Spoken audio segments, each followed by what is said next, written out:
કેમ છો અનિકેતભાઈ, અભયભાઈ? ઘણા ટાઈમથી આપણે વાત થઈ રહી છે કે તમે આવો, તમે શું કાર્ય કરી રહ્યા છો એ લોકોને જણાવો, લોકો સુધી આપણે સંદેશ પહોંચાડવા માંગીએ છીએ. તો આજે તમે આવી ગયા છો. હા. તો તમે આવડી નાની ઉંમરમાં, યુવાનીમાં આ સેવા કરવાનું કામ જ કેમ પસંદ કર્યું? પેલા તો ચિરાગભાઈ ખૂબ ખૂબ આભાર કે તમે તમારા પોડકાસ્ટમાં બોલ્યા. અને હું તો એવું માનું કે આ પણ એક પ્રકારની સેવા છે. સેવા કરવા માટે કોઈ પણ એ વસ્તુ નથી કે પ્રોપર હેતુ નથી હોતો. હવે આજે તમે લોકો બોલાવ્યા, આજે તમારા માધ્યમથી અમારી 5 વાતો લોકો સુધી પહોંચે, એ પણ એક પ્રકારની સેવા છે. તો ખૂબ ખૂબ આભાર. અને સાથે તમારો સવાલ એવો કે આ ઉંમરમાં કેમ સેવાનું શરૂ કર્યું, તો ચિરાગભાઈ આજથી 4 વર્ષ પહેલાં કે એવા ઘણા જેવા લોકોને હું જોતો હોય કે ભાઈ રોડ ઉપર માગતા હોય છે. મોટી ઉંમરના લોકો અવારનવાર હું કોલેજ કરવા માટે સુરતથી નવસારી ટ્રાવેલિંગ કરતો હોય, તો રસ્તામાં મોટી ઉંમરના વ્યક્તિઓ દેખાતા હોય છે. એમ કહેતા હોય ને કે ભાઈ માગતા હોય છે અને કગળતા હોય છે કે ભાઈ મને કંઈક લઈ જાઓ, મને કંઈક રાખો, ખાવાનું આપો. તો મારું કેવું છે કે મારાથી આ દુઃખ કોઈનું જોવાતું નથી. તો આના પાછળ મેં ઘણા એવા સુરતમાં મોટા સોશિયલ વર્કર છે, તો એમની સાથે શરૂઆત કરી કે ભાઈ આ વ્યક્તિને ક્યાં રાખવા, ક્યાં મૂકવા, કઈ રીતે એમની પૂરી પ્રોસેસ હોય છે. તો સ્ટાર્ટિંગમાં એ લોકો સાથે મેં કામ કર્યું અને એમની પાસે બધું જ શીખો. હવે સુરતમાં સંસ્થા હોતી હોય છે, જ્યોતિ સામાજિક સેવા સંસ્થા, જે ગવર્મેન્ટ સાથે સંકળાયેલી છે. તો ત્યાં ઘર વિહોણા લોકો રહેતા હોય. ઘર વિહોણા એટલે કે લોકોનું ઘર નથી, ફૂટપાથ પર રહે છે અને કમાય છે, પણ એટલું નથી કમાતા કે તેઓ ઘરના ભાડા અને લાઇટ બિલને ભરી શકે. તો એમના માટે સરકાર સુવિધા આપે છે. તો ત્યાં મોટી ઉંમરના લોકોને પણ રાખવામાં આવતા. અને સ્ટાર્ટિંગમાં તો મેં આવા લોકોને શનિ રવિ કોલેજમાં રજા હોય છે, તો શનિ રવિ ત્યાંથી હું કોલેજથી નવસારીથી સુરત ટ્રાવેલિંગ કરીને આવું. અને શનિ રવિ મારાથી જે વૃદ્ધ લોકો હોય કે જે પોતાની પ્રાથમિક જરૂરિયાતો કે જે નાવાનું હોય છે, વાળ કાપવાના, દાઢી આ નથી કરી શકતા, તો આનાથી મેં ધીમે ધીમે સ્ટાર્ટ કર્યું. અને ત્યાંથી જ બસ મને એવું લાગ્યું કે આ વસ્તુ કરવી જોઈએ. અને આજે પણ હું કન્ટિન્યુ 4 વર્ષથી કરી રહ્યો છું. તમે નવસારી કોલેજ કરતા, તો તમારા વિશે થોડુંક જણાવશો કે તમે ક્યાંથી છો, શું ભણ્યા છો? મારું મૂળ વતન આપણે અમરેલી જિલ્લા રાજુલા તાલુકાનું કોટડી ગામ છે. અને ત્યાંથી આવું છું, મિડલ ક્લાસમાંથી આવું છું. પપ્પાની પરિસ્થિતિ જોયેલી છે, પપ્પાને સંઘર્ષ જોયેલો છે અને એમાંથી જ કંઈ શીખવા મળે છે. ત્યારબાદ ભણવાનું તો 7મા ધોરણ સુધી ગામમાં ભણવાનું થયું. પછી હોસ્ટેલમાં પપ્પાનું એવું માનવું કે ભાઈ બહાર છોકરો નીકળે અને કોઈ સારું શીખે, સારા સંસ્કારો મેળવે અને આગળ વધે. તો 7મું પછી 8મું ધોરણ જુનાગઢ ભણવાનું હતું છાત્રાલયમાં. પછી 9-10 એવી છાત્રાલયમાં હું ભણેલો કે જ્યાં એમ કહેવાય ને ફ્રી ઓફ કોસ્ટ, જેમનું હું અહીંયા નામ લઈશ કે ઠક્કર બાપા સાર્વજનિક છાત્રાલય, કે જે સાણંદ નળસરોવર રોડ પર આવેલી છે. હવે ત્યાં આખા વર્ષની ફી ખાલી 200 રૂપિયા. 200 રૂપિયામાં રહેવાનું, ખાવાનું, જમવાનું. અને ત્યાં બધી જ જ્ઞાતિના લોકો રહેતા. એક સંસ્થા હતી, તો તેમાં 9મું અને 10મું ધોરણ ભણ્યો. અને ત્યાં એવી પરિસ્થિતિમાં રહેવાનું અને ત્યાં જ બધું શીખવાડી દે છે કે ભાઈ જીવન જીવતા કઈ રીતે જીવવું. પપ્પાની એટલી બધી પરિસ્થિતિ સારી નથી કે પપ્પા એટલી બધી પ્રાઇવેટ હોસ્ટેલમાં કે સ્કૂલમાં કે ભણાવી શકે આપણને. તો આ સ્કૂલમાં કે આ છાત્રાલયમાં ભણીને મને શીખવા મળ્યું અને ત્યાંથી જ એક પ્રેરણા મળે છે. અને ત્યાંથી મેં આ કામ શરૂ કર્યું. અને ત્યારબાદ 11-12 ધોરણ મેં સ્વામિનારાયણ ગુરુકુળ તરોડા ત્યાં કર્યું. પછી 12મા ધોરણ પછી કોલેજ માટે નવસારી એગ્રીકલ્ચર કોલેજ નવસારી, ત્યાંથી મેં ગ્રેજ્યુએશન પૂરું કર્યું છે. અને ત્યારબાદ પપ્પાને એવું માનવું હતું કે ભાઈ છોકરાને સિટીમાં લઈ જાય તો સારી રીતે સેટલ થાય, એટલે મમ્મી પપ્પાએ ગામડેથી સુરત શિફ્ટ થયા. અને ત્યારબાદ આજે સુરતમાં સેટ છીએ અમે. મતલબ તમારી જર્ની સંઘર્ષ ભરેલી છે. હા, સંઘર્ષ ભરેલી. અને હું તો એવું માનું કે સંઘર્ષથી જ શીખવા મળે છે. હવે કોઈ પણ વ્યક્તિ કમ્ફર્ટ ઝોનમાં રહે અને કમ્ફર્ટ ઝોનમાં કામ કરે તેમને આ વિચાર નથી આવતો. કેમ કે છાત્રાલયમાં રહેવાનું, કેમ કે છાત્રાલયના રૂલ્સ અને રેગ્યુલેશન હોતા હોય છે. એક લિમિટેડ સોર્સમાં રહેવાનું હોય છે, કેમ કે ત્યાં એટલી બધી સુવિધા તો નથી હોતી. કારણ કે એ લોકોને પણ બધી મફતમાં ભણાવવું, ખવડાવવું, રહેવાની સુવિધા આવી રીતે આપતા હોય છે. તો લિમિટેડ સોર્સમાં જ આ બધું શીખવા મળે છે. એટલે અને આ સેવાનું કામ પણ એક, હું તો એમ કહી ને કે આ સેવા પણ એક પ્રકારનો સંઘર્ષ જ છે. ઘણા બધા પરિબળો આવે છે આમાં, પણ ઘણી બધી તકલીફો. રસ્તામાં કોઈ પણ વ્યક્તિને રેસ્ક્યુ કરીએ છીએ, 5 લોકોનું સાંભળવાનું હોય છે, 5 લોકોને જવાબ દેવાના હોય છે. એમને માનસિક સ્થિતિ સારી નથી હોતી, ત્યાંથી આશ્રમમાં મૂકવા માટેની પણ એક લાંબી પ્રોસેસ છે. એ બધી જ પ્રોસેસ, એટલે સેવા પણ એક પ્રકારનો સંઘર્ષ જ છે એવું મારું માનવું છે. અને તમારા વિશે અભયભાઈ? મારું ગામ અમરેલી જિલ્લામાં રાજુલા તાલુકાનું જૂની બારપટોળી ગામ છે. ત્યાં હું 7 લગી સ્ટડી કર્યું મેં. પછી ત્યાં કાંઈ હતું નહીં, મતલબ આટલું બધું જમીન હતું પણ પાણી ને એવું કાંઈ નથી. બરાબર. પછી પપ્પા ને એ સુરત આવી ગયા. ત્યારે હું નાનો અમથો હતો, 7મું ભણતો મતલબ. પછી સુરત ભણવા બેસો. પછી બેનું સિલાઈ મશીનનું કામ કરતી, કેમ કે મારા પપ્પા લગભગ 20 વર્ષથી કંઈ કામ જ નથી કરતા અને શ્વાસની પ્રોબ્લેમ છે, એટલા માટે કંઈ કામ નથી કરતા. એટલે આમ બેનું ને બધું કામ કરતા. એટલે પછી હું થોડુંક ભણ્યો, એમ 12 સુધી ભણ્યો. પછી હું કહું પપ્પા હવે મારે કામ કરવા, હું ભણવું નથી મારે. પછી હું મને કે તો ભણ એમ મુકર નહીં, કેમ કે પછી પૈસા બધા માથે લઈને આપણે બોજ માથે લઈને કરવું એમ, એની કરતા કઈક કામ કરી એમ. મતલબ તમારી મજબૂરી હતી કે ભણવાનું નહીં થાય, કમાવાનું કરો પહેલા. એટલે પછી ભણવાનું બંધ કરી દીધું મેં, કમાવાનું ચાલુ કરી દીધું. અત્યારે કમાતા કમાતા સેવાનું કાર્ય પણ કરીએ આપણે. અત્યારે શું બિઝનેસ કરો તમે? અત્યારે હું ડાયમંડમાં કરું છું. અત્યારે બહુ સારું છે, આપણે એવું કઈ નથી. તો અનિકેતભાઈ, તમે આ જે સેવા પસંદ કરી કે હોમલેસ લોકોને ઘર સુધી પહોંચાડો અથવા તો આશ્રમમાં પહોંચાડો, તો સેવા તો ઘણી પ્રકારની થઈ શકે. આના પાછળ તમારી લાઈફમાં કોઈ એવી ઘટના બની કે તમને લાગ્યું કે આ ટાઈપની જ મારે સેવા કરવી છે? હવે જો આ વાત કરું તો સેવા એટલે હોમલેસ લોકોની જ કરવાની, એ આ વિચાર ક્યાંથી હોય તો અમારો સવાલ છે. તો હું સ્ટેશન પર જતો હતો અને ત્યાં એક વૃદ્ધ દાદીમાં હતા. વૃદ્ધ એટલે પૂરા વૃદ્ધ 70-80 વર્ષના દાદીમાં હતા. અને તે એમ કહેવાય ને કે બધા પાસે માગતા હતા કે મને ખાવાનું આપો, આમ તેમ. અને શરીરની હાલત પણ એટલી ખરાબ હતી. તો ત્યારે એ સમયે હું તો નાનો હતો, 11મું ભણતો હતો.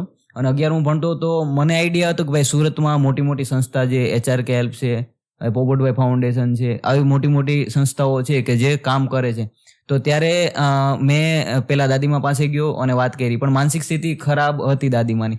તો સ્ટાર્ટિંગમાં દાદીમા મને બોલ્યા, કારણ કે કોઈ પણ વ્યક્તિની માનસિક સ્થિતિ સારી નહીં હોય તો કોઈ પણ બોલે તો એમને નજરઅંદાજ કરવાનું હોય છે.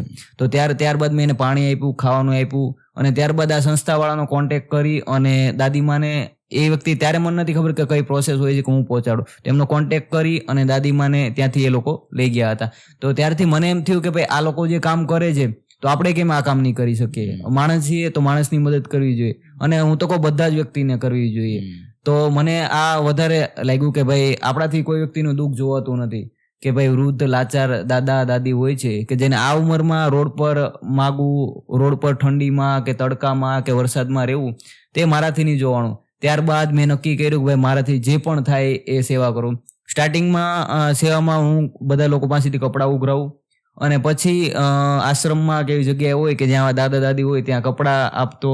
અને આવી રીતે ધીમે ધીમે શરૂઆત કરી. પછી આખી આશ્રમમાં રહી એની પ્રોસેસ જાણી કે ભાઈ તમે રેસ્ક્યુ કરો છો તેના પાછળના ક્રાઇટેરિયા શું હોય છે. કોઈ પણ વ્યક્તિ હોય છે એમને રોડ પરથી લાવીને અહીંયા મૂકી દેવો, એ પ્રોસેસ હોય છે. પણ એ પ્રોસેસ નહોતી, તો આખી પ્રોસેસ એ લોકોએ સમજાવી અને ત્યારબાદ પછી મેં આ કામની શરૂઆત કરી. તમે આના માટે ટીમ કેવી રીતે બનાવી અને કેટલા લોકોએ તમને સપોર્ટ કર્યો?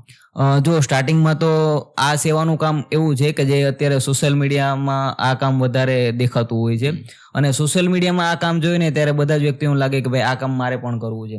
તો સ્ટાર્ટિંગમાં ઘણા લોકો ટીમમાં આવ્યા, ઘણા લોકો મારી સાથે જોડાય, રેસ્ક્યુમાં 1-2 વિડીયોમાં આવ્યા. સ્ટાર્ટિંગમાં ઘણી ટીમો મેં બનાવેલી છે કે ટીમોમાં લોકો આવે, પછી 2-3 વાર રેસ્ક્યુમાં આપણે બોલાવીએ ને તો એ લોકોનું એવું માનવું છે કે ભાઈ આ લોકોને અડવાથી કઈ રોગ થઈ શકે, કોઈ બીમારી થઈ શકે. તો આવી રીતે મારી ઘણી ટીમ નિષ્ફળ ગઈ. તો પણ મારો તો એક જ ધ્યેય હતો, કોઈ રે નહીં રે મને કોઈ જ મતલબ નથી, મારે સેવા કરવી છે તો કરવી છે. પછી મેં મારી જર્ની શરૂ રાખી. પછી અભયભાઈ કામ કરતા હતા, સોશિયલ મીડિયામાં વાત થઈ. પછી અમે લોકોએ મેં કીધું આ કામ આપણે રેસ્ક્યુનું તો કરશું જ, તે આપણે કોઈ પણ આશ્રમમાં મૂકીએ, પણ આપણે ક્યારે આશ્રમ બનાવશું? તેમના માટે એક સંસ્થા બનાવવાનું વિચાર્યું. અને અમારી ટીમમાં અત્યારે 3 મેમ્બર છે, અભયભાઈ છે, ઋતિકભાઈ છે અને એક હું છું. અમે 3 લોકોએ નક્કી કરી અને એક સંસ્થા બનાવી અમારી ખુદની, જેમનું નામ છે ટ્રુ લાઈફ ચેરિટેબલ ફાઉન્ડેશન. અને આજે અમારી સંસ્થા રેડી છે. આવનારા સમયમાં આ સંસ્થા દ્વારા એક માધ્યમ બની અને લોકો માટે કામ કરવાના છીએ. કેમ કે બધા જ લોકોને આપણે નથી પહોંચી વળવાના, એમના માટે એક મોટી ટીમ જોઈએ, બધા લોકોનો સપોર્ટ જોઈએ. તો સપોર્ટ માટે એક સંસ્થાની આવશ્યકતા હોતી હોય છે. તો એક સંસ્થા અત્યારે અમે બનાવી છે. અને આજે અમારી સંસ્થાનો true life charitable foundation trust દ્વારા સંચાલિત આશ્રમ રાજસ્થાનમાં મારા મિત્ર જીગરભાઈ છે, જે અમારી સંસ્થાનો આજે આશ્રમ રાજસ્થાનમાં માનવ સેવા આશ્રમ અત્યારે બની રહ્યો છે. તો તમે આ જે ટીમ ભેગી કરી તો એમાં ઘણા લોકો એવા મળ્યા હશે ને કે હું જતો રહું, મને જોવું નથી ગમતું અથવા તો હાથ ના અડાડું? હા, ઘણા લોકો મળે છે અને જોયા પણ છે એવા લોકોને કે ભાઈ હું ખાલી કેમેરો પકડી બધું કામ તારે કરવાનું, હું એ વ્યક્તિને ટચ કરું તો મને એલર્જી થાય છે, મને ઘરેથી ના પાડે છે આ વ્યક્તિઓને અડવાની, આવા ઘણા બધા પ્રોબ્લેમનો સામનો કરવો પડતો હોય છે. પણ મને કઈ ફરક નથી પડતો. લોકોને જેને રહેવું નહીં રહેવું, બસ મારે સેવા કરવી છે તો કરવી છે, એટલે મારું તો કામ સતત મેં ચાલુ જ રાખ્યું. હા, ઘણા એવા પરિબળો આવે ત્યારે એમ થાય કે ભાઈ કોઈ વ્યક્તિ નથી આવતું, એકલાથી કેમ કરવું, ઘણા વિચારો આવતા હોય, પણ કઈ નહીં, કામ કોઈ પણ જે વસ્તુ પકડો એને ક્યારે મૂકવાની નહીં, બસ આપણને સેટિસ્ફેક્શન મળે તો એનાથી મોટી કઈ વસ્તુ નથી. કોલેજ ટાઈમથી તમે આ કામ કરી રહ્યા છો તો તમારો ફેમિલીનો સપોર્ટ કેવો? ઘરેથી એમ ન કીધું કે કમાવામાં ધ્યાન દો, આ સેવાનું કામ મૂકો? હવે એમાં તો ફેમિલીમાં તો શું છે કે મેં સેવાનું કાર્ય જ્યારે ચાલુ કર્યું ને ત્યારે મારા પપ્પાએ કીધું હતું કે બહુ સારું કામ કર્યું એમ કે હું મારો બિઝનેસ કરતા કરતા પણ બીજો સાઈડમાં ટાઈમ કાઢીને કામ કરું છું એમ કે રાતે અમે લગભગ નોનસ્ટોપલી 12-1 વાગ્યા સુધી સેવાનું કામમાં હોય એમ. એવું મને કોઈ ઘરે કોઈ એમ નથી કીધું તું એટલા વાગે ઘરે કેમ નથી આવ્યો એમ, કારણ કે ફોન નો આવે એમ. જનરલી લોકોને કહેતા હોય કે ધંધામાં ધ્યાન આપો, ભણવામાં ધ્યાન આપો, અને તમે તો ભણવા સાથે ધ્યાન કરો છો. બધું આપણે ફેમિલીનો સપોર્ટ છે એટલે આપણે બધો ટાઈમ કાઢી શકીએ, બધું કરી શકીએ એમ.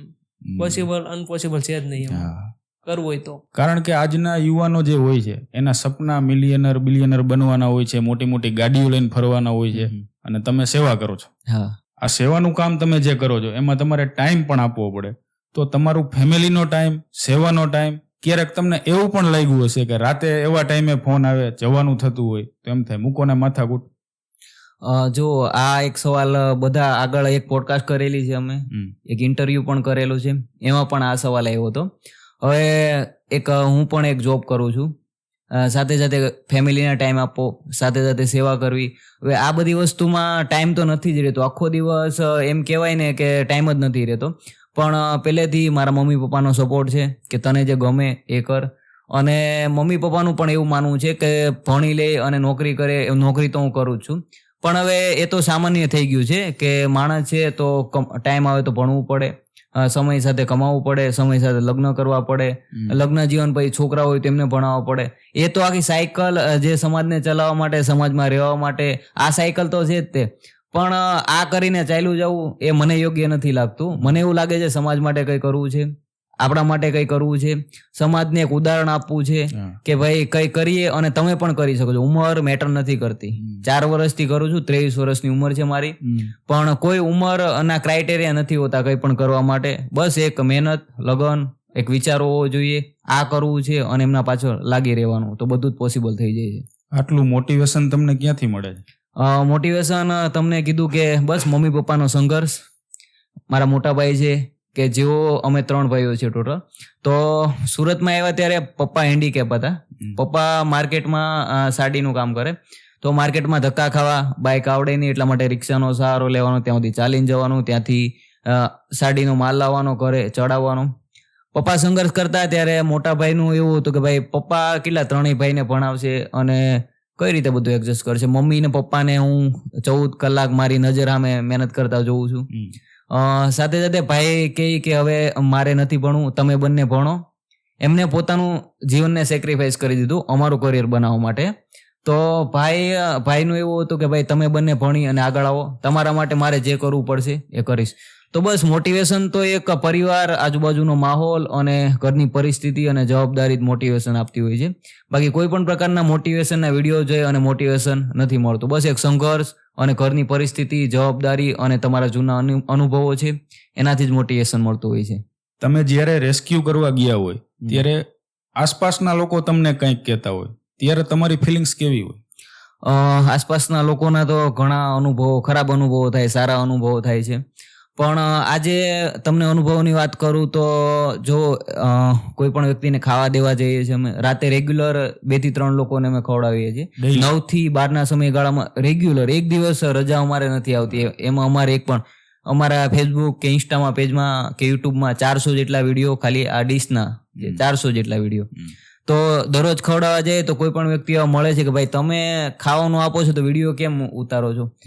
ત્યારે એ વ્યક્તિને સોશિયલ મીડિયા માધ્યમ દ્વારા, તમારા પોડકાસ્ટની ચેનલ દ્વારા કહેવા માંગી કે આજે હું પણ કઈ સેવાનું કાર્ય રેસ્ક્યુ કરું છું, 2 લોકોને ખવડાવું છું, કોઈનો વિડીયો જોયો છે, એમની પાસે શીખવું છે અને ત્યારે જ હું સેવા કરું છું. હવે મારો વિડીયો જોઈ અને 5 લોકો શીખે, 5 લોકો કરે તો એ બહુ મોટી વાત થાય, કારણ કે એક માણસ પરિવર્તન નથી લાવી શકતો. પરિવર્તન માટે બધાને ભેગા મળીને કામ કરવું પડે. તો બસ આ જ એક કારણ હોય છે. અને સાથે સાથે સારા અનુભવો પણ થાય છે. રેસ્ક્યુનું કામ હોય તો રેસ્ક્યુમાં કોઈ વ્યક્તિનો કોલ આવે અને એ લોકો પણ બધા સપોર્ટ કરે અને સાથે પહોંચાડે, કારણ કે માનસિક રીતે ખરાબ વ્યક્તિ હોય છે તો એ વ્યક્તિ કોઈ પણ બોલી દે, કંઈ પણ કરી દે, મારી પણ દે, તો એ વ્યક્તિને સમજાવવા, બેસાડવામાં, લઈ જવામાં બધા વ્યક્તિના સારા અનુભવ પણ થાય છે.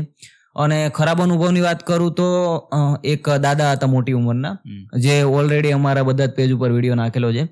એ દાદાની રાતે અમે ખવડાવવા માટે ગયેલા. હવે ખવડાવવા માટે ગયેલા તો રાતે રસ્તા પર એવી રીતે પડ્યા હતા અને મને એવું લાગ્યું 15 દિવસથી વોશરૂમ ને બધું અંદર જ કરેલું હતું. તો રાતે ખવડાવ્યા, પણ આશ્રમમાં રૂલ્સ હોય છે કે 8 વાગ્યા પછી કોઈ પણ વ્યક્તિને આશ્રમમાં લેવામાં નથી આવતા, કારણ કે કોઈ પણ ગુનાહિત પ્રવૃત્તિ ધરાવતો વ્યક્તિ પણ આવી જાય છે. કોઈ પણ આગળ જેને ખરાબ કરેલું હોય એને વેશભૂષા ટ્રાન્સફર કરી અને એ રીતે પણ આશ્રમમાં રહેવા માંગતા હોય છે. તો અમારી પૂરી ટીમ, અભયભાઈ અને અમે લોકો 10 વાગે જઈએ, દાદાને ત્યાંથી લઈ જઈએ.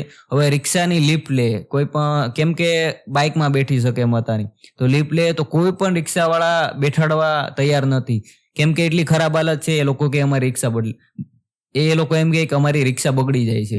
તો બસ આવા સારા અને ખરાબ અનુભવો થતા હોય છે, પણ બસ સેવા કરવી છે તો કરવી છે. અનુભવો તો થતા જ રહેવાના છે. બસ તમે જેમ વાત કરી એમ તમને ઘણા લોકો એમ પણ કહેતા હશે ને કે તમે ફેમસ થવા માટે કરો છો.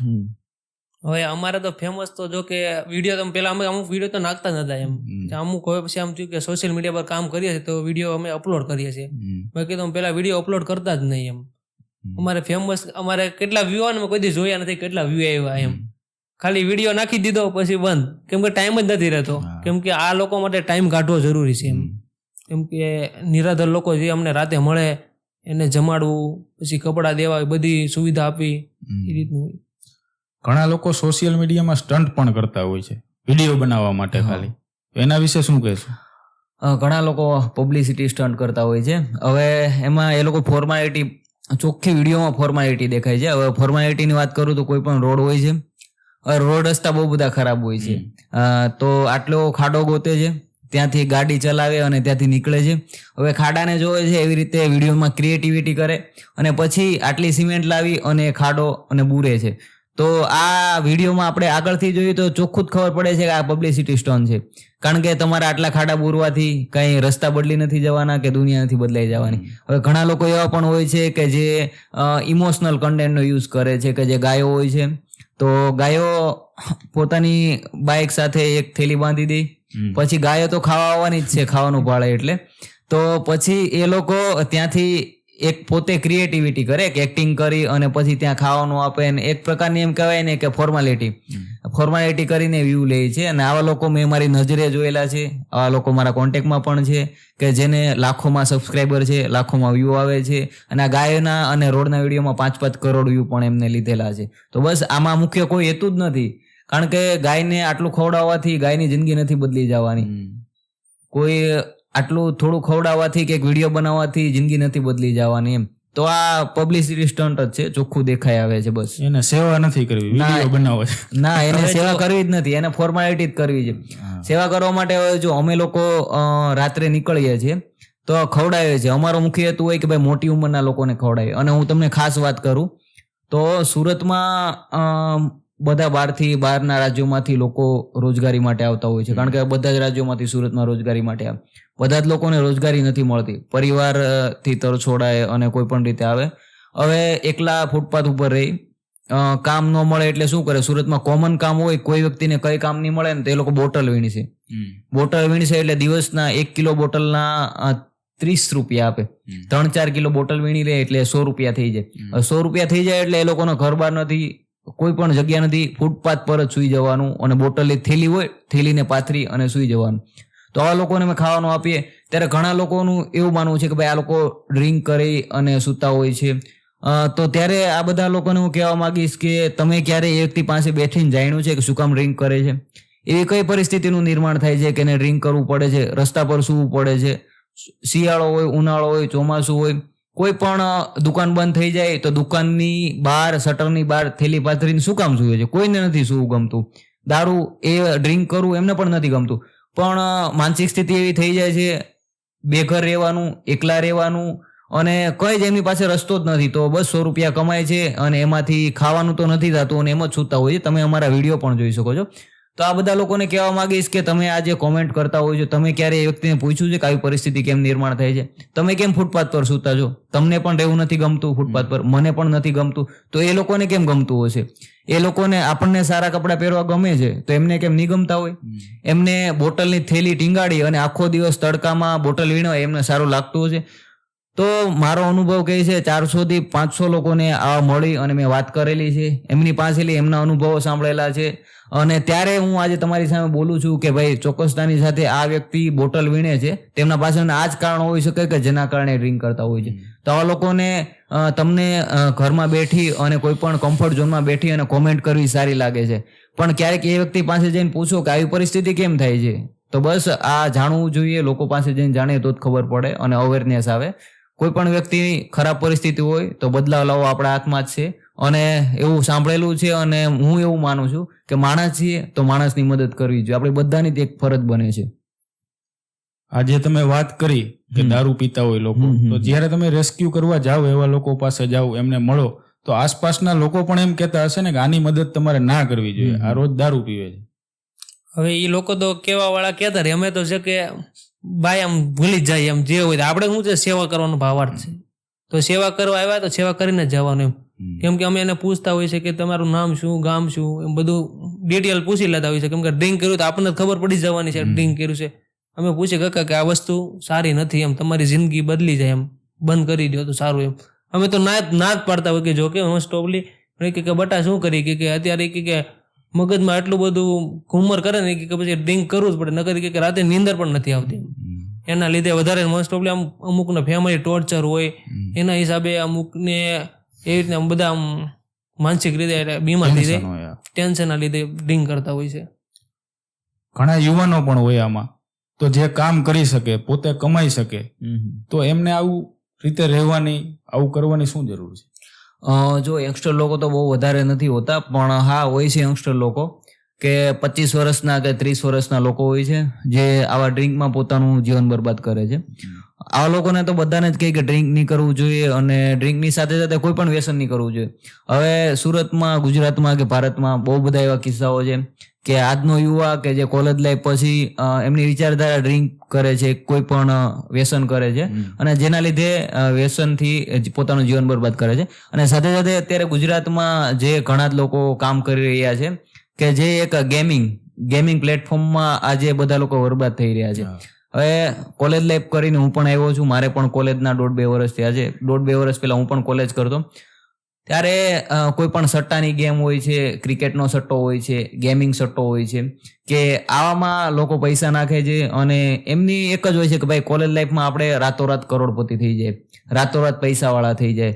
હવે આમાં રૂપિયા નાખે છે અને પૈસા બરબાદ કરે છે. મારી પાસે તો એવા પણ કિસ્સા છે કે એ વ્યક્તિનું નામ તો નહીં લેવાય, પણ સારી એવી કોલેજમાં 12th પૂરું કરી અને ભણે છે, ડૉક્ટરની સ્ટડી કરે છે અને કોલેજમાં આવે એટલે મિત્ર સર્કલ એવું મળે કે એવું વિચાર બદલે મને નથી ખબર, તો એ વ્યક્તિ સટ્ટાના, ક્રિકેટના સટ્ટામાં અને ગેમિંગના સટ્ટામાં પડે છે. પપ્પા જે પણ 80,000 વર્ષની ફી મોકલાવે એ બધી જ તે સટ્ટામાં નાખી દીધી અને 4 વર્ષ કોલેજના થઈ ગયા. કોલેજમાંથી જ્યારે આ વર્ષે એમના મમ્મી પપ્પાને ઘરે લેટર આપ્યો કે ભાઈ 4 વર્ષથી તમે ફી કેમ નથી ભરતા, અને ત્યારે પપ્પાને એના છોકરાને પૂછ્યું ને ત્યારે એમના છોકરાએ કીધું કે મારાથી 4 વર્ષના રૂપિયા છે એ મેં સટ્ટામાં નાખી દીધા છે.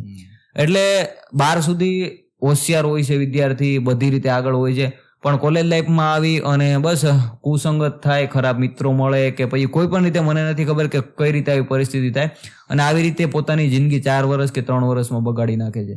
તો બસ બધા જ આવા લોકોને કહી કે ભાઈ વ્યસન કરવું અને આ રીતે આગળ વધવાથી યુવાધન આગળ નથી આવવાનું.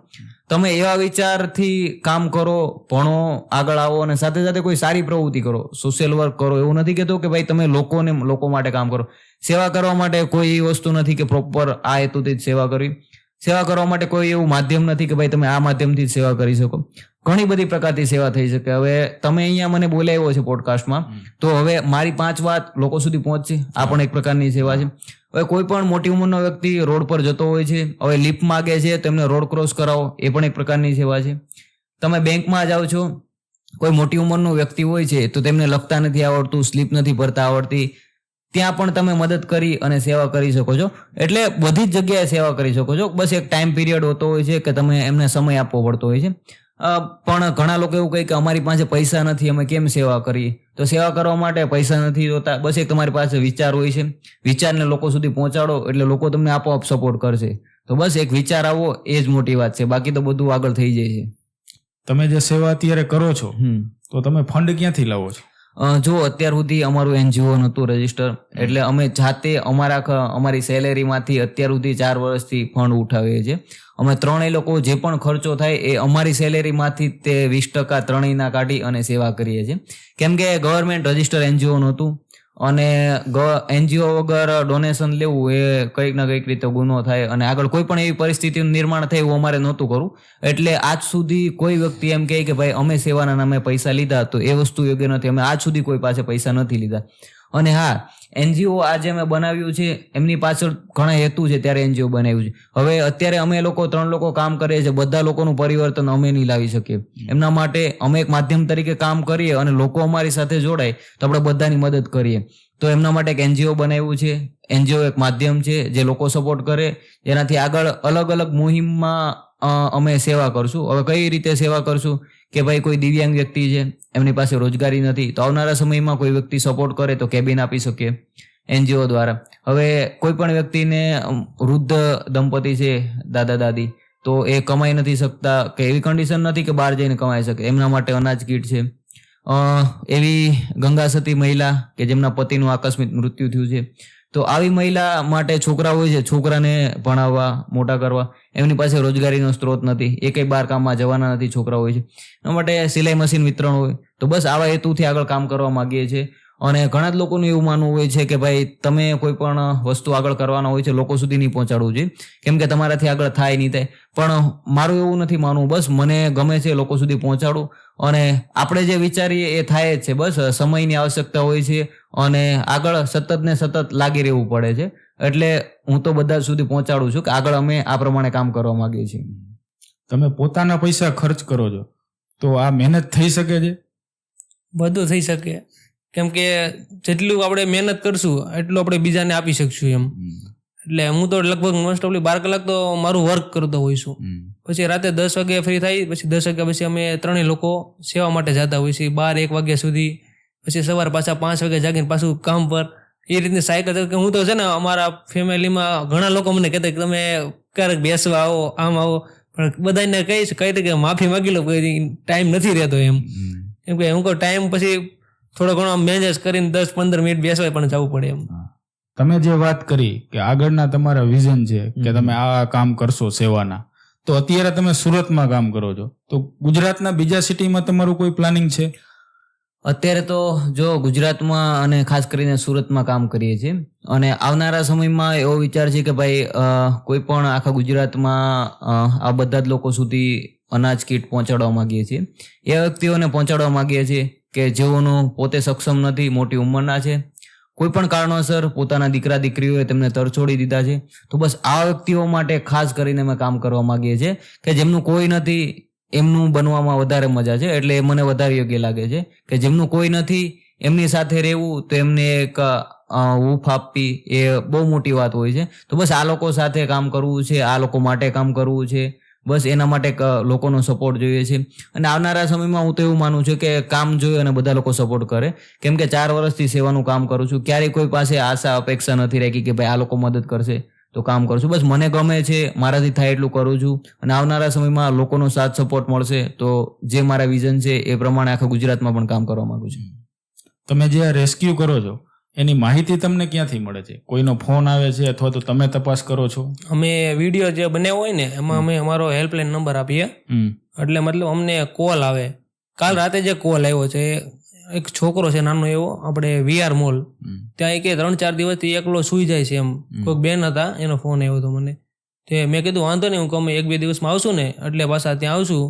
જો પોલીસ સ્ટેશને પહેલાં આપણે લઈ જશું એને, મમ્મી પપ્પા હોય તો એનો કોન્ટેક કરાવશું, અથવા પછી એને જો આશ્રમમાં જવું હોય તો બાળ આશ્રમમાં એ રીતે કોન્ટેક કરાવશું, ભણવું હોય તો ભણાવશું આગળ, આપણે એ રીતનું કરશું. બરોબર, અમારે લેન્ડલાઇન નંબર ઉપરથી કોલ આવતા હોય છે, એ રીતનું હોય છે. અત્યાર સુધી તમે કેટલાક લોકોને મદદ કરી હશે? હું એવું નહીં કહું કે મેં મદદ કરી છે, બસ એક માધ્યમ તરીકે કામ કર્યું છે. અને આપણે કોઈ પણ એવા વ્યક્તિ કે મસીહા નથી કે કોઈ પણ વ્યક્તિની મદદ કરીને એની જિંદગી બદલી શકીએ. બસ જીવનમાં પરિવર્તન લાવવાનો પ્રયત્ન કરીએ. અને આવા વૃદ્ધ એમ કહી શકાય તો મેં 30 જેટલા લોકોને આશ્રમમાં પહોંચાડેલા છે. 7 થી 8 કે 10 જેટલા લોકો છે કે જેઓને પરિવાર સુધી પહોંચાડેલા છે. અને ખાવાની ડીશની વાત કરીએ તો એ તો મારી પાસે કંઈ આંકડા જ નથી કે મેં કેટલા લોકોને ખવડાવેલું છે. ઓલરેડી 400-500 તો વિડીયો એમનો પડેલા છે. તો બસ આટલા લોકો સુધી અત્યાર સુધી પહોંચેલો છું. તમને આ કામમાં સરકાર દ્વારા અથવા તો કોઈ સંસ્થા NGO દ્વારા શું સપોર્ટ મળે છે? સરકાર દ્વારા સપોર્ટ તો ઘણો સરકાર દ્વારા સપોર્ટ તો કહી શકાય કે જો સુરતમાં જ વાત કરું તો સુરતમાં શેલ્ટર હોમ એટલે કે ઘર વિહોણા લોકોનું આશ્રય સ્થાન. હવે આ સરકારની એક એવી પ્રવૃત્તિ છે કે જેમાં એવા લોકો જે બહારથી સુરતની બહારથી બીજા રાજ્યોમાંથી કામ કરવા માટે આવે છે. પણ એટલા રૂપિયા નથી કમાતા કે તેઓ રૂમ ભાડે લઈ શકે, લાઇટ બિલ ભરી શકે અને પોતાનું રહી શકે સારી રીતે. તો સરકાર એમના માટે એક આ જ્યોતિ સામાજિક સેવા સંસ્થા દ્વારા એક શેલ્ટર હોમ ચાલે છે. તો આ શેલ્ટર હોમમાં એ લોકોને ફ્રી ઓફ કોસ્ટ રહેવાની સુવિધા મળે છે. ત્યાં રહે અને ત્યાંથી એ લોકો ખાવાનું બનાવી અને રોજગારી માટે સવારે જઈને સાંજે ત્યાં આવી શકે છે. તો આ માટે સરકાર એક બહુ સારું કામ કરે છે. અને મેં પણ શેલ્ટર હોમમાં બહુ બધા લોકોને મૂકેલા છે. એટલે એ બહુ મસ્ત સુવિધા છે કે જે સરકાર આપે છે. કોઈ પણ વ્યક્તિને ખબર ન હોય તો કહી દઉં કે બધા શહેરમાં શેલ્ટર હોમ હોય છે. ખાસ કરીને સુરતમાં રહેતા હોય તો સુરતમાં બધા જ વિસ્તારમાં શેલ્ટર હોમ છે. તો કોઈ પણ તમે ગૂગલમાં સર્ચ કરો તો પર્વત પાટિયા નજીક હોય છે, ફેસ્તાન હોય છે, અલથાણ હોય છે, બધા જ વિસ્તારમાં શેલ્ટર હોમ છે. ત્યાં તમે આવી રીતે રહી શકો છો અને પોતાનું ગુજરાન ચલાવી શકો છો અને કામ માટે બહાર જઈ શકો છો. ક્યારેય કોઈ એવો અનુભવ થયો કે જેમનો ગુનાહિત ઇતિહાસ હોય અને એને તમે મદદ કરી હોય? ના, એવું તો નથી બેનું. જો કે અમે પેલા એને અમારું લેટર પેડ આવે છે NGO નું, એને અમે લઈ જાય ને એટલે નામ બધું પૂછી લેતા હોય છે, બરાબર, લખાણ કરી લઈ. પછી એને પોલીસને એને રૂબરૂ હાજર કરી એમ. પછી પોલીસ કેસ કોઈ હોય તો પોલીસ વાળા આપણને કહી શકે એમ કે આ ભાઈ ઉપર કેસ છે, અમે આને ગોતતા હતા તો અમને મળી ગયો એમ. કેમ કે એની સિવા આગળ એને આશ્રમ વાળો કોઈ રાખવાનો જ નથી, બરોબર. એટલે અમે છે ને પેલા લેટર પેડમાં એની પાસે એનું આધાર કાર્ડ હોય અથવા નામ આખું હોય એ રીતે ગામ બધું પૂછીને એની લખાણ કરાવતા હોઈએ. પછી એને પોલીસ સ્ટેશન લઈ જઈએ. આટલા લોકોને તમે મળ્યા, લોકો સાથે વાતચીત કરી, તો તમને એવું લાગ્યું કે હોમલેસ થવાનું મેઇન કારણ શું હશે? કારણ ઘણા લોકોને ફેમિલી પણ હોય છે ને. ચોક્કસ. જો આમાં ઘણા કારણો હોઈ શકે. કોઈ 40 વર્ષના કે 35 વર્ષના કોઈ પણ વ્યક્તિ ઘરની બહાર નીકળી જાય છે તો ઘણા લોકોને વ્યસનની આદત હોય છે. વ્યસનના કારણે પરિવારમાં કે ઘરમાં એવી પ્રવૃત્તિ કરે કે જેના કારણે ઘરના લોકો મજબૂર થઈ જાય છે કે જેને ઘરથી દૂર કરી દે છે. ઘરથી દૂર થાય છે એટલે એ પોતે એકલો રહે છે. અને કોઈ પણ વ્યક્તિ, તમે હોય કે હું હોય, એકલા રહે એટલે માનસિક સ્થિતિ ખરાબ થવાની છે, ખરાબ વિચારો આવવાના, જેના કારણે વધારે વ્યસન કરવા લાગે છે અને નાની ઉંમરમાં જ પોતાનું જીવન બરબાદ કરે. સાથે સાથે એવા વ્યક્તિઓ કે જે બહુ મોટી ઉંમરના વૃદ્ધ 70, 80, 90 વર્ષના લોકો કે એ વ્યક્તિઓ ઘરથી એ લોકોને કાઢી મૂકે છે. તેમના માટે તો એમનો છોકરો જવાબદાર હોય છે, બીજું કોઈ જ નથી. હવે મને નથી ખબર કે મને નથી એવું માનવામાં આવતું કે આ વ્યક્તિઓ કેમ 70 વર્ષ સુધી પોતાની માં હોય છે, પોતાના પિતા હોય છે, એટલો સંઘર્ષ કરી અને ભણાવે છે, પેટે પાટા બાંધીને ભણાવે છે. સૌરાષ્ટ્રની કહેવત કહેવાય તો પેટે પાટા બાંધી અને ભણાવે છે. આટલા મોટા કરે, ભણાવે છે, એક સ્ટેજ ઉપર લઈ જાય છે, લગ્ન કરાવે છે, સારી જિંદગી જીવે. અને મમ્મી પપ્પાને આશા હોય કે ભાઈ હવે છોકરો કમાય છે અને અમે શાંતિથી ખાય. અને ત્યારે છોકરો છોડે છે ને એવું કહે છે કે ભાઈ હવે હું નહીં રાખું, મારી પત્ની નથી માનતી કે હું તમને રાખવા માટે સક્ષમ નથી. બહુ ખરાબ વિચાર છે. મારા તો માનવામાં નથી આવતું. કેમ કે ખાસ કરીને આપણે લવાલમાં મહિપતસિંહ ચૌહાણ જે કામ કરે છે અને ખાસ કરીને એમના વિડીયો હું જોતો હોઉં છું, એમના આશ્રમમાં આવા જ લોકો વધારે આવતા હોય છે કે એમનો છોકરોને વિદેશમાં મોકલ્યો છે અને ત્યાંથી હવે અમને રાખવા માટે સક્ષમ નથી. એ લોકો પાસે કરોડો રૂપિયા છે પણ ખાવા અને ખવડાવવાનું બનાવવા વાળું કોઈ નથી. કારણ કે 80 વર્ષની કે 90 વર્ષની ઉંમરે પૈસા મેટર નથી કરતા. શરીર જ નથી ચાલવાનું તો પૈસાથી કઈ શરીર નથી ચાલતું.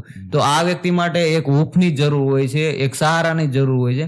ત્યારે છોકરાઓ જોડે છે તો એમના માટે હું છોકરાને જ કહી, એમની મેન્ટાલિટી ખરાબ થાય છે કે લગ્ન થયા પછી ખરાબ થાય છે અને એવું કહે છે કે તમે અમારી સાથે સેટ નહીં થાવ. એ વ્યક્તિને નથી ખબર કે ભાઈ તમને બોલતા અને તમને ખવડાવતા અને તમને ચાલતા તમારા મમ્મી પપ્પાએ શીખવાડ્યું છે. હવે ત્યારે તમે એમ કહો છો કે આ વ્યક્તિ મને નહીં ચાલે, તમારા વિચારો મને નથી ગમતા, તમારે આ નહીં કરવું જોઈએ, તમને આ નથી આવડતું, ત્યારે એમને કહીશ કે એમને આવડે છે ને એટલે જ તું અહીંયા પહોંચ્યો છો આ સ્ટેજ ઉપર, ત્યારે જ તું છું. તો આ બધા જ વ્યક્તિઓને કહીશ કે ભાઈ કોઈ પણ વ્યક્તિ ગમે તેવા મા બાપ હોય છે, અને મા બાપની મોટી ઉંમર એટલે એવું માનવું છે, સાયકોલોજી સાયન્સ એવું કહે છે કે 80 વર્ષના વૃદ્ધ દાદા દાદી એક નાના બાળક જેવું એમના વિચારો થઈ જાય છે, જીવન નાના બાળક જેવું હોય છે, એ નાના બાળક જેવું બોલે છે, નાના બાળક જેવી પ્રવૃત્તિ કરે છે, અને એના કારણે આજના મોડર્ન યુવાને નથી ગમતું અને એના કારણે વૃદ્ધાશ્રમમાં મોકલે છે. બસ આ બહુ ખરાબ વિચાર છે અને આ બહુ ખરાબ વાત છે. સાયકલ ફરીથી ચાલુ થઈ જાય, ફરીથી સાયકલ શરૂ થઈ જાય છે.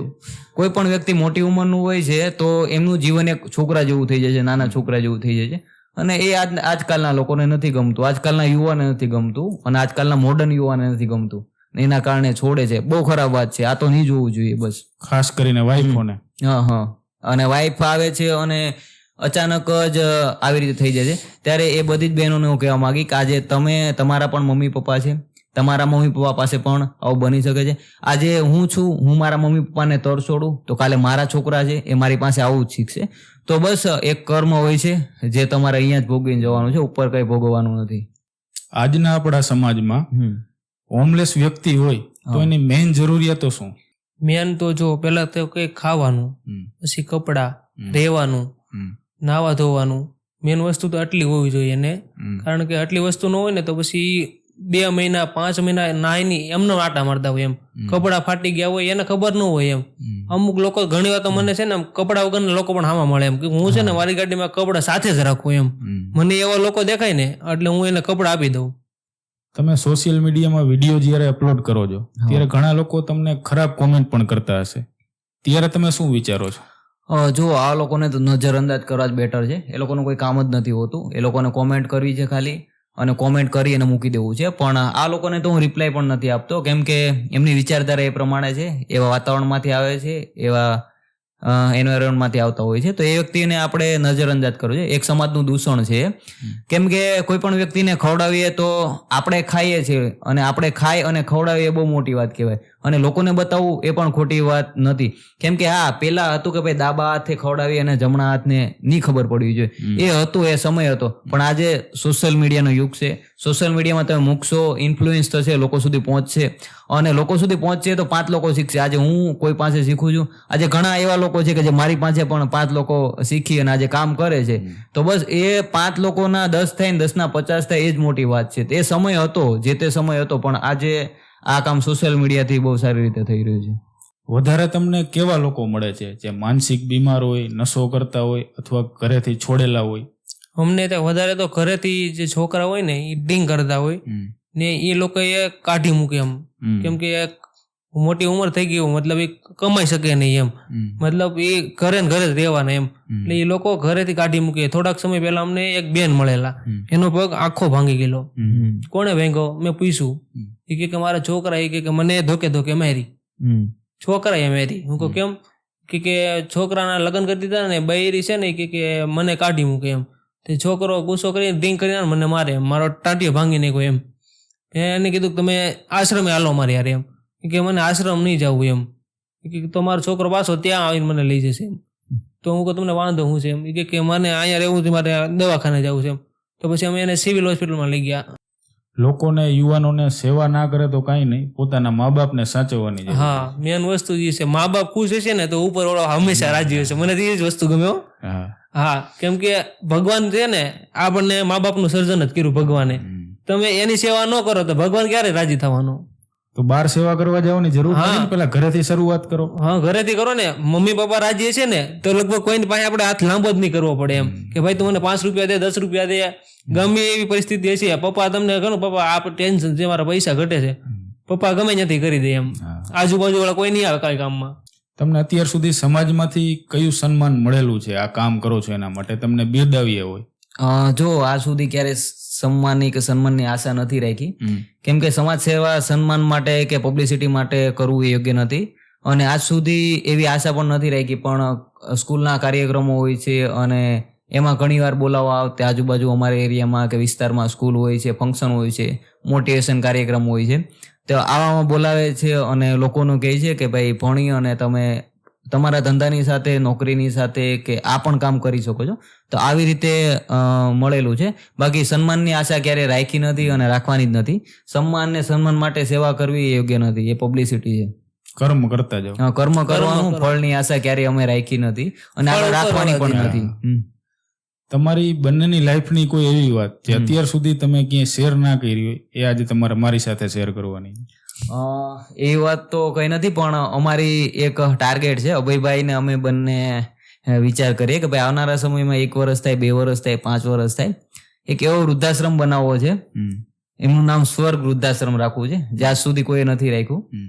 અને એમાં મોટી ઉંમરના માતા પિતા કે જે પોતાના દીકરાઓ તો છોડી દે છે અને રોડ પર રહે છે, નર્ક જેવી જિંદગી અહીંયા જ જોઈને જાય છે, આવા વ્યક્તિઓને આશ્રમ પર રાખવા છે અને આવા વ્યક્તિઓને બેટર જિંદગી આપવી છે અને બસ એમના દીકરા બનીને રહેવું છે. બસ આ ટાર્ગેટ છે જે આજે અમે બંને જ વિચાર કર્યો છે. કોઈની વચ્ચે શેર નથી કરી, તમને પહેલી વાર શેર કરી છે. નામે એવું રાખવાનું છે સ્વર્ગ વૃદ્ધાશ્રમ. સ્વર્ગનો આનંદ થવો જોઈએ. સ્વર્ગનો આનંદ થવો જોઈએ. તમે જે એનજીઓ બનાવ્યો છે, તો આપણે ઇન્ડિયામાં જોઈએ તો એનજીઓ વિશે ઘણી એવી માહિતી મળતી હોય છે કે એમાં સ્કેમ થાય છે, તો એના વિશે શું કહેશો તમે? જો એ તો અત્યારે ગૌશાળાના નામે કે ગૌસેવાના નામે કે કોઈ પણ રીતે થતો હોય છે સ્કેમ, કે લોકો એનજીઓ ખોલી અને કોઈ પણ બ્લેક મનીનો વાઇટ કરતા હોય છે. આ હેતુ હોતો હોય છે અને આપણે તો આવું કોઈ સુધી કર્યું નથી અને પણ સાંભળેલું છે આ વસ્તુ કે આવું પણ વ્યક્તિ આવું બધી વસ્તુઓ થાય છે. આની થવું જોઈએ. આ તો થઈ ગઈ તમારી સેવાકીય પ્રવૃત્તિની વાત, બટ તમારા કેરિયરમાં તમે આગળ શું કરવા માંગો? કરિયરમાં જો હું ગ્રેજ્યુએટ છું, fisheries science, bachelor of fisheries science, મત્સ્યપાલનમાં ગ્રેજ્યુએશન પૂરું કરે, સાથે ગવર્મેન્ટ પ્રોજેક્ટ આસિસ્ટન્ટ તરીકે જોબ કરું છું. અને મારી ફિલ્ડમાં પણ આવનારા સમયમાં કોઈ પણ અમારી જે ફિલ્ડને રિલેટેડ કોઈ પણ બિઝનેસ છે એ પણ આગળ કરવા લાગુ છું. સાથે સાથે હું જોબની સાથે એ પણ વસ્તુ શીખું છું, જોબ કરું છું અને સાથે સેવા પણ કરું છું. એટલે એટલું બીજી શેડ્યુલ હોય છે કે એમ કહી શકાય ને કે સવારે ઉઠીને રાતે 12 વાગે હું ઘરે આવું છું. રેગ્યુલર હું અઠવાડિયામાં 1-2 દિવસ કે 3 દિવસ ઘરે હોઉં છું, 5 દિવસ સખત રાતે 12 હોઉં છું. એટલે બસ આવું ચાલ્યા કરે. પણ સંઘર્ષ કરીએ, સાથે સેવા કરી, કંઈક અલગ કરવું હોય ને તો બધું જ કરવું પડશે. હવે જો તમારે ખાલી જોબ કરવી છે તો 10 વાગે ગયા ને 5 વાગે છૂટા, એ લાઈફ તો છે જ. પણ જોબ કરવું એ મારા માટે ગોલ નથી. જોબ કરવું કે પૈસા કમાય અને શું એ મારો ગોલ નથી. બસ મારે બીજા માટે કંઈ કરવું છે. જોબ તો ઘરને ચલાવવા માટે, પોતાને ચલાવવા માટે, ફેમિલીની જવાબદારી માટે જોબ કરીએ અને ઘરને પણ સપોર્ટ મળે. પણ મારો ગોલ એ છે કે ભાઈ લોકો માટે કંઈ કરવું છે. લોકો આપણે અહીંયા આવ્યા છીએ તો બસ અહીંયા આવ્યા ને એવી જ રીતે નથી જવું, કંઈ કરીને જવું છે. બસ એ જ ગોલ છે મારો. આપણી આસપાસ ભિખારી જોવા મળતા હોય છે કે જે નાની ઉંમરના હોય છે, કામ કરી શકતા હોય એવા હોય છે, તો એમની મદદ કરવી જોઈએ. ભિખારી મતલબ અમે છે ને કોઈને મતલબ પૈસા દઈને મદદ નથી કરતા, કેમ કે આટલા નાના છોકરા પણ આવતા હોય છે કે છોકરા હોય છે, મોટા હોય છે, જે કામ કરી શકે. હા, કામ કરી શકે. મતલબ આપણને કે ભાઈ 10 રૂપિયા દો ને, મારે આટા લેવું છે. 10 રૂપિયા નહીં, તારે આટા જોવે છે, તાલ મારે દુકાને તને લઈ દો. અમે એ રીતે સેવા કરી. બાકી કેશ પૈસા કોઈને આપતા જ નથી, કેમ કે ઘણા લોકોને અમે જમાડવા જાય ને તો કે ખબર કે 10 રૂપિયા આપો નહીં, 10 રૂપિયા નથી, કે તમને જમવાનું જોઈએ છે તો અમે તમને રોજ આપી દઈશું, પૈસા નહીં માગવાના. એમ તમને આપણી સિસ્ટમ ચેન્જ કરવાનો મોકો મળે તો તમે શું બદલાવ કરો? સિસ્ટમ ચેન્જ કરવાનો મોકો મળે તો આજે મોટા વ્યક્તિ હોય છે ગ્રાઉન્ડ લેવલ સુધી નથી પહોંચતા.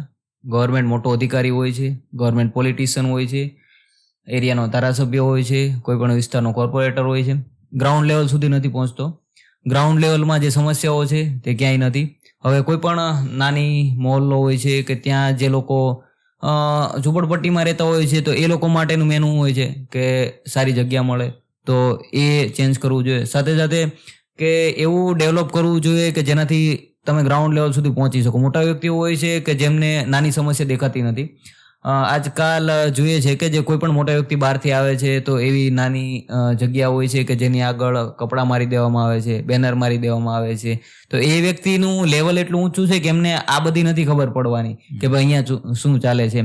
તો બસ બધા જ વ્યક્તિઓને, અધિકારીઓ હોય છે કે ગવર્મેન્ટના માણસો હોય છે, તો બધા જ લોકોને કહીશ કે ગ્રાઉન્ડ લેવલ સુધી પહોંચો અને ગ્રાઉન્ડ લેવલમાં જે સમસ્યાઓ થતી હોય છે ને કે જે આપણે સપનામાં પણ નથી વિચારી, એ સમસ્યાનો સામનો એ લોકો કરી રહ્યા હોય છે. તો બસ આ મને તો ખાસ કરીને મોકો મળે તો આવા નાના લોકો સુધી પહોંચવાનું અને નાના લોકોને સક્ષમ બનાવવાનો એ જ મુખ્ય હેતુ છે મારો. તમે જેમ વાત કરી કે સેવા તમે કરો છો તો તમે બધી જગ્યાએ તો પહોંચી નથી શકવાના, તો આજના યુવાનોને, આજના લોકોને સમાજ માટે શું કરવું જોઈએ કે બધા લોકો સુખી થઈ શકે?